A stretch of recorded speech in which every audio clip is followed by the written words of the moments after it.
Welcome back to Chess Dog. This is John, and today we not only have an interesting game, we've got an ethical question.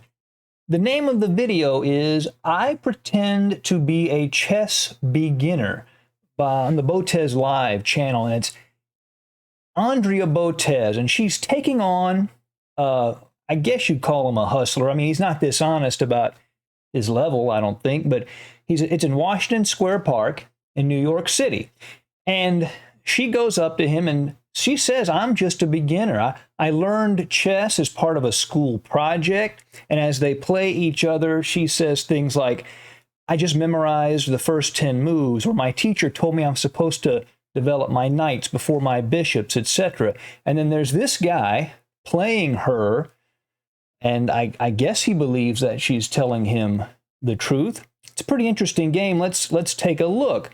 Her opponent begins with c4. Andrea has the black pieces in the game, knight f6, d4, d6, knight c3, g6, e3. Now, she's playing a known opening, so maybe he already senses that she's not being completely honest with him. You know, he doesn't play reckless chess. He doesn't say, oh, this is a beginner, I'm just going to push her off the board, makes a few reckless attacking moves, and she'll be finished. He plays sort of within himself, so I think he smells a rat here. He knows she might be up to no good. Nevertheless, e3 is a bit of a passive move.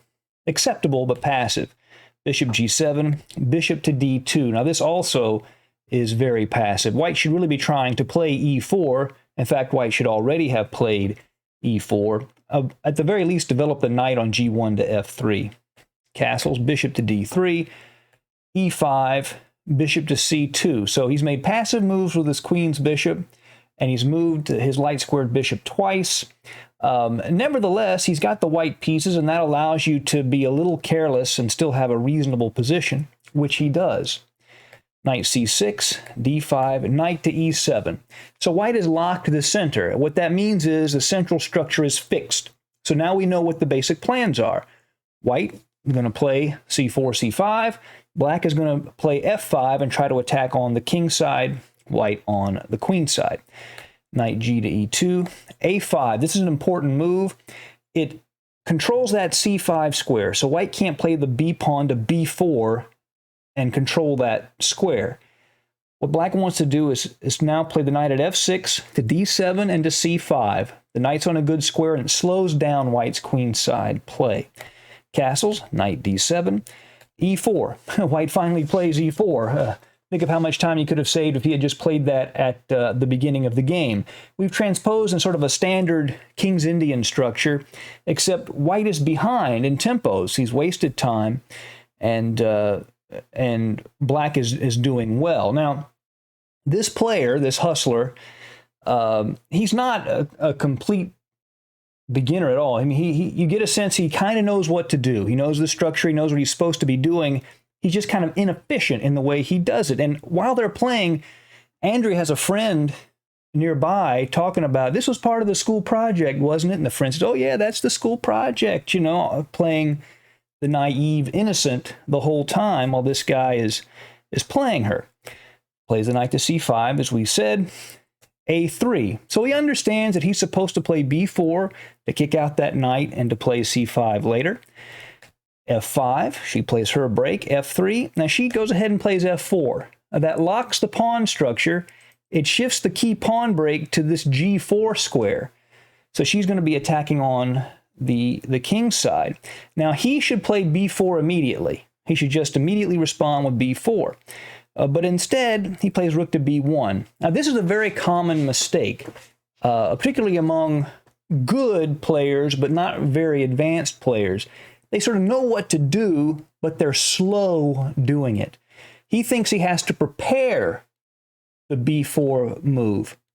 But the truth is, he can just go ahead and play it. And this is a good rule of thumb when playing chess. Say you have a plan you want to carry out, and you think, I have to prepare it first. Ask yourself the question, what happens if I just go ahead and do it? What are the tactics? Maybe I can just go ahead and carry out the plan without preparing it at all. He should have done that here. She continues g5, aiming towards that g4 pawn break. Speed is of the essence. They're attacking on opposite sides of the board. The faster player is going to win. h3 to help control that g-pawn break. You see, he understands a little bit about how this structure works. Knight g6, now b4. ab4, ab4. The knight has to retreat, otherwise it will be captured.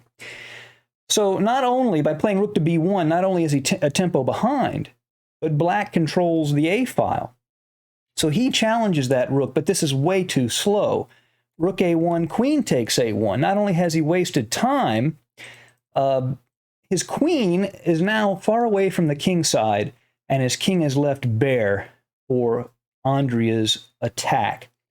h5, coming in, preparing to play g4. Black's attack is too fast at this point. It's too late already. Black's attack is already unstoppable.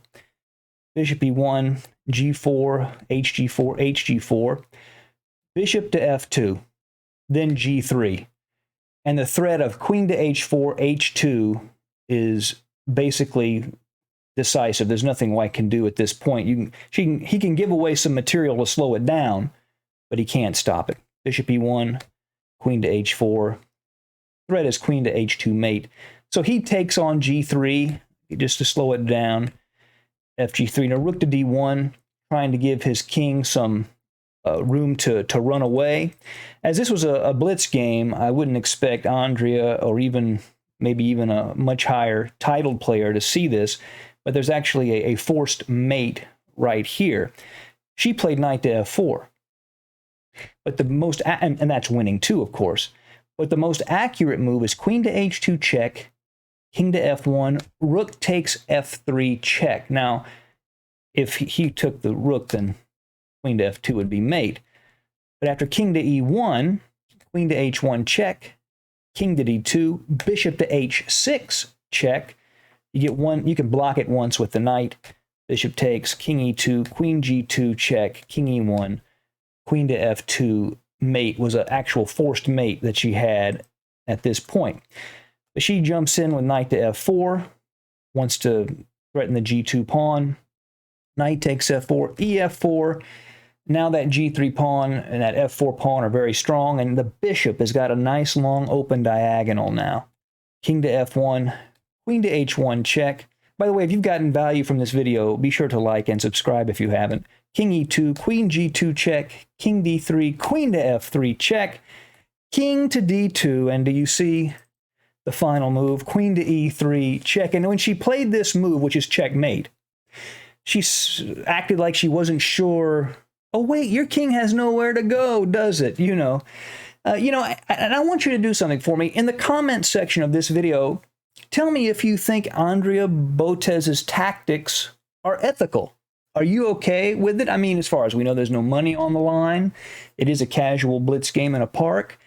It's not like a tournament game. Of course, you'd know the ratings in that situation. But is it? And she does at the end tell him, as I was messing with you, I'm really an expert level player. But do you think it's ethical? I would say it's borderline.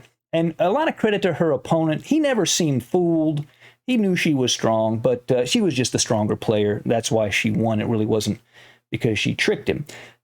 Anyway, let me know what you think. And thank you for joining us at Chess Dog. And if you want to see another great video, be sure to click on the video you see right now. Talk to you later.